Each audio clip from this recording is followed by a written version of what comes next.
दोस्तों, सड़क के किनारे बैठा वह एक साधारण सा भिखारी था। मैला कुचैला कपड़ा, उलझे हुए बाल, हाथ में कटोरा और आंखों में गहराई तक उतरती हुई बेबसी।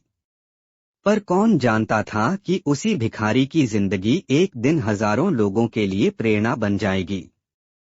यह कहानी है रघु की, एक ऐसे भिखारी की जिसने यह साबित किया कि शिक्षा ही जीवन का सबसे बड़ा धन है।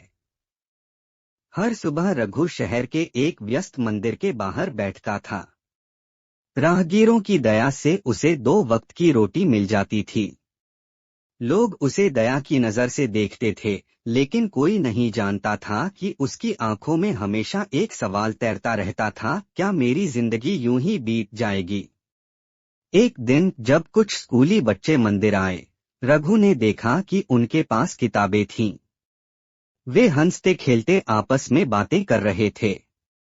रघु उन्हें देखकर मुस्कराया, लेकिन तभी एक बच्चा बोला, माँ देखो ना, ये भिखारी, इसे तो पढ़ना लिखना भी नहीं आता होगा। बच्चे का यह मासूम वाक्य रघु के दिल में तीर की तरह चुभ गया। उसने पहली बार महसूस किया कि वह केवल पैसों से गरीब नहीं है, बल्कि ज्ञान से भी गरीब है। उसी दिन शाम को एक वृद्ध शिक्षक शास्त्री जी मंदिर आए। रघु ने साहस जुटाकर पूछा, बाबूजी, क्या मुझे पढ़ना सिखा सकते हैं? शास्त्री जी पहले चौंके, फिर मुस्कराए और बोले, अगर तुम सच में सीखना चाहते हो तो मैं जरूर सिखाऊंगा। अगले दिन से रघु की जिंदगी बदलने लगी।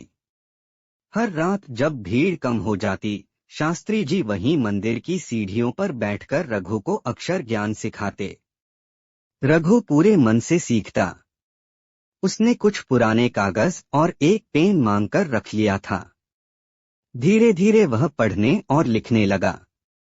रघु की मेहनत रंग लाने लगी। अब वह न केवल अक्षर पहचानता था, बल्कि छोटे मोटे वाक्य भी पढ़ने लगा था।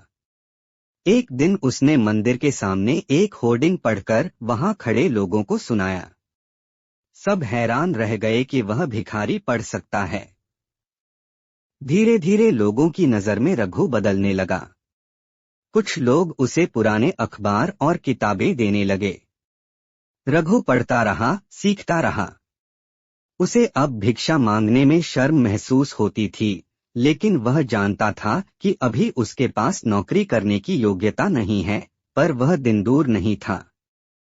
एक दिन एक सामाजिक संस्था के सदस्य मंदिर आए। उन्होंने रघु को अखबार पढ़ते देखा। संस्था प्रमुख मिस्टर जोशी बहुत